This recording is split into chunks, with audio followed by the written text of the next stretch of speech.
peças em vários formatos. Tem o formato triangular equilátero, o formato quadrado, tem o formato hexágono, tem o formato pentágono. Então todas essas peças, e o principal tem o pentágono, e o objetivo é como ladrilhar o plano, como cobrir o plano com figuras geométricas planas. No caso aqui, esses polígonos. Então, por exemplo, como que a gente vai cobrir, se eu usar só, é possível cobrir o plano com pecinhas triangulares?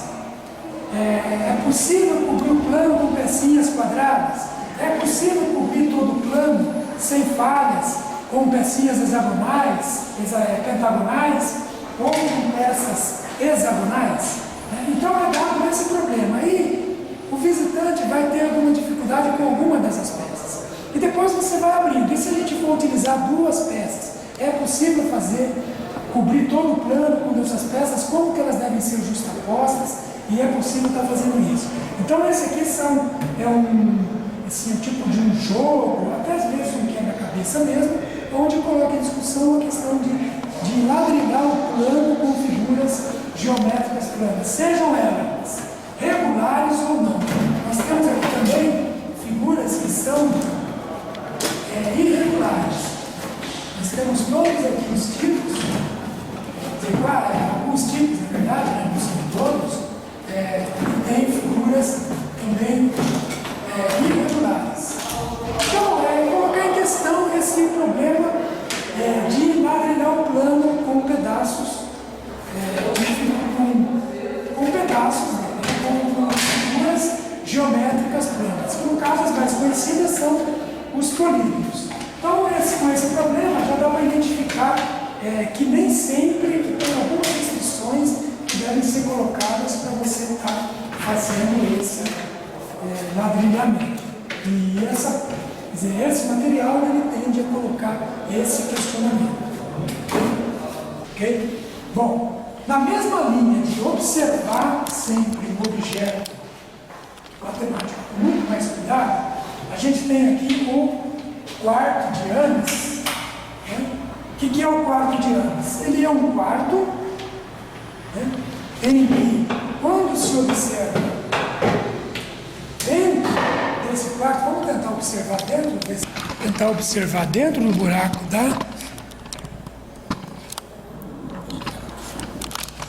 acho que aqui não vai dar, vamos ver.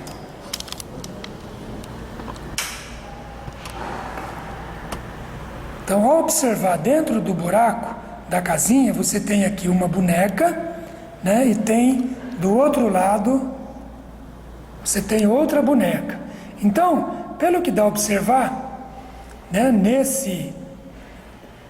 dentro desse quarto, né, você tem aqui a boneca, e quando você olha para o outro lado, você tem outra boneca. Observa que a boneca do lado esquerdo, ela dá a impressão de ser maior do que a boneca do lado direito, né? Mas na verdade, as duas bonecas são do mesmo tamanho. Ao observar as duas bonecas, elas são bonecas do mesmo tamanho. Então, o que eu tenho? Quer dizer, o que está acontecendo dentro desse quarto, que a gente chama quarto de Ames? Quando a gente observa dentro desse quarto, pela porta lateral, então dá para observar que esse quarto é torto, quer dizer, ele tem uma forma que segue uma perspectiva, e essa perspectiva, ao você olhar pelo buraco, esse buraco seria o ponto inicial da perspectiva. E quando você olha por esse buraco, você tem a imagem que está mais perto, você não percebe que a imagem está mais perto. E aí isso cria essa ilusão de ótica de que as bonecas são de tamanhos diferentes.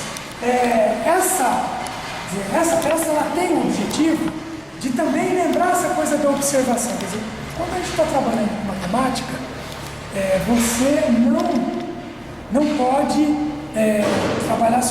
trabalhar com o que você observa. A matemática é feita, ela é formal, baseada no método dedutivo. Então tudo que você faz tem que ser demonstrado, não depende de observação para você tirar a conclusão. Então dois objetos, para você dizer que um objeto é maior que o outro na matemática, isso é através de uma demonstração. E aqui a gente verifica o que uma observação pode levar que uma observação pode levar a erros, né? E na matemática você não tem erros, porque você não tem essa base de observação. Seguindo das peças aqui do museu, você tem aqui 3 jogos que são generalizações do jogo da velha, né? O jogo da velha todo mundo conhece, né? É formado, você tem um quadradinho 3x3, e o jogo da velha é fazer as trincas em cima desse quadradinho.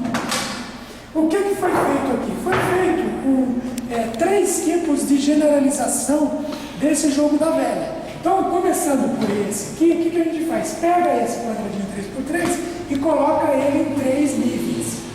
Bom, e agora, em vez de você fazer só a trinca aqui, né, nessas direções de um quadradinho, você pode fazer as trincas estendido para as 3 dimensões. Então você pode fazer a trinca para baixo, você pode fazer a trinca na diagonal, nessa diagonal, e pode fazer também a trinca normal em cima, a trinca normal embaixo, pode fazer a trinca também nessa diagonal. Então aqui abre muito o espectro de possibilidades de poder fazer trinca nesse jogo, né? Então é um jogo da velha 3D e da mesma maneira tem esse jogo da velha 3D também para fazer trinca em 3 dimensões, né? É bem semelhante àquele ali, em termos de fazer as trincas, né? Você faz assim, você pode fazer assim, você pode fazer nessa diagonal, pode fazer na diagonal interna, né? Tem várias possibilidades. O que diferencia esse jogo da velha 3D desse jogo da velha é que aquele, para poder colocar a segunda peça, eu preciso ter colocado a primeira. Enquanto que nesse jogo da velha, eu posso colocar livremente a peça em qualquer posição. Aqui é mais restrito o movimento das peças. E fechando essa linha de jogo dos jogos, esse jogo da velha é o jogo da velha chinês, e ele tem aqui esses círculos, e o objetivo também é fazer, agora não fazer trinca, mas fazer uma quadra, né? E aí você vai fazer uma quadra jogando as pecinhas, como você joga no papel. Você pode fazer trinca, e a pessoa vai jogando e vai tentar até conseguir fazer uma trinca. Essa trinca pode ocorrer, trinca não, quadra, né? Você pode fazer quadra. Então no caso aqui, você tem uma quadra aqui. Você pode fazer uma quadra na horizontal, uma quadra na vertical, ou uma quadra na diagonal, em qualquer momento. Aqui também observe que tem a limitação de que para você poder colocar a peça na segunda posição, você precisa ter colocado na primeira posição.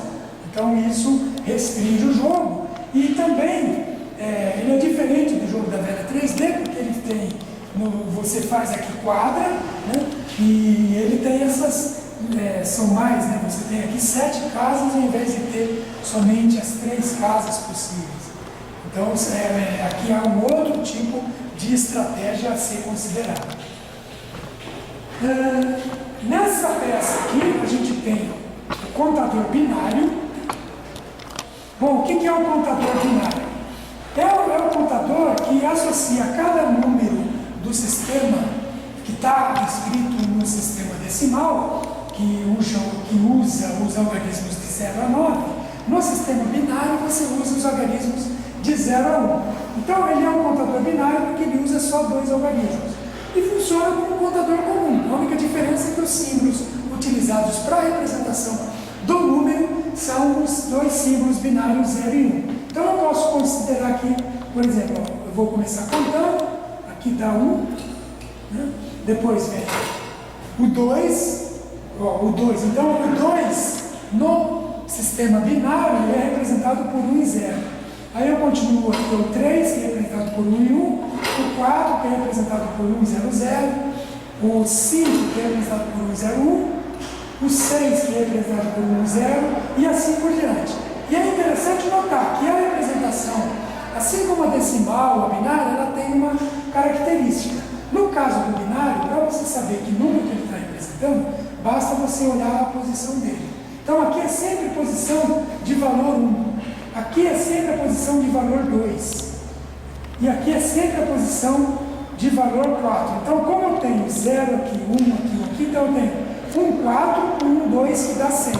Por isso que essa representação é do 6. No caso do sistema decimal, a posição de cada um vai estar valendo 10. Né? Você tem aqui valendo 1, você tem depois valendo 10, depois 100, depois 1000, e aqui são as potências de 2. Sistema binário, que é o sistema de 2 algarismos, você tem as potências de 2 que dão o valor para o número. E tem o sistema decimal, que é de 10 algarismos, onde você tem as posições definidas por 0 por 1, depois 10, 10 ao quadrado, 10 à terceira.